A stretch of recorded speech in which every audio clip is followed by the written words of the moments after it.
Welcome to QG Software. In this video, we will see types of LCs. Basically, there are 10 types of LCs. Irrevocable LC. In this LC, bank agrees to pay seller or the exporter as soon as certain conditions are met.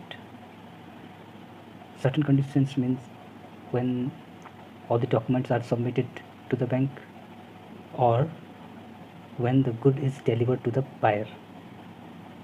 Terms of LC cannot be changed without agreement of everyone involved.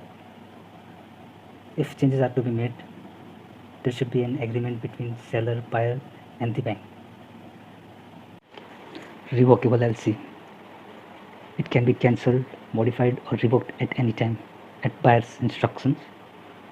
No prior notice is to be given to seller. Bank has no liabilities to beneficiary after revocation of LC. By default, every LC is irrevocable. Hence, revocable LC must be mentioned in the letter of credit. Standby LC. It's more like a bank guarantee. It has flexible terms for both buyer and seller. It guarantees a bank's commitment of payment to seller in the event of default by buyer on agreement. Confirmed LC. Generally, there are three parties in international trade: buyer, bank and the seller. But in confirmed LC, there are four parties: buyer, LC issuing bank, then confirming bank and seller. Confirmed LC, in addition to bank guarantee, is also confirmed by seller's bank or any other bank. Both issuing bank and confirming bank will be liable for the performance of obligation. If buyer defaults in payment to seller, then both LC issuing bank and confirming bank will be liable to make the payment to the seller. Unconfirmed LC. All LC which are not confirmed are unconfirmed LC. There are three parties: buyer, seller and LC issuing bank. And LC issuing bank will be liable for the payment in case default is made by buyer. Transferable LC. This LC can be transferred to other party in full or in part. It is useful when seller is not the sole manufacturer or producer of the good.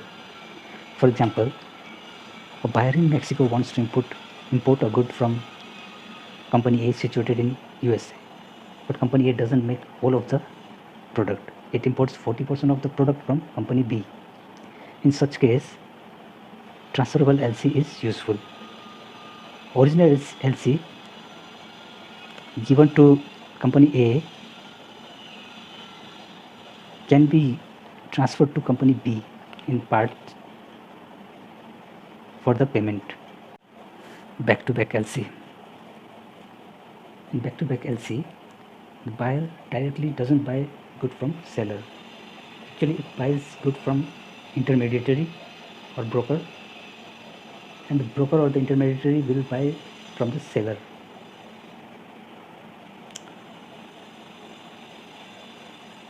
For example, a buyer in Mexico wants to import a good from Saudi Arabia, but it doesn't directly contact the company in Saudi Arabia. Rather, it will contact a company in USA, which will act as a broker between buyer and the seller. First LC is issued in Mexico by the buyer's banker. Second LC is issued in USA by the broker's bank. First LC has intermediary as a beneficiary. Second LC has seller as beneficiary. Payment at site LC. Payment is made to seller immediately after documents have been submitted by the seller. It is quickest form of payment for sellers who often export good to overseas buyer. Deferred payment LC. Payment is made not upon the submission of document by seller, but at a specified date after completion of the transaction. Payment can be made on a date at which good is received by the buyer or on completion of the credit period. Red clause LC. Buyer can extend facility of advance payment to seller against certain documentary requirement. Issuing bank will make an advance payment to exporter. It provides payment to seller in the form of working capital to purchase raw material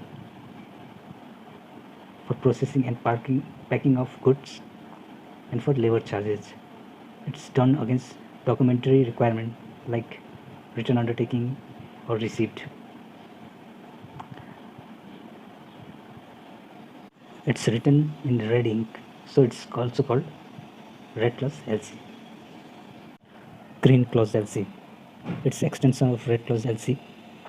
It provides advance not only for working capital but also for pre-shipment, warehousing at port of origin and insurance expenses.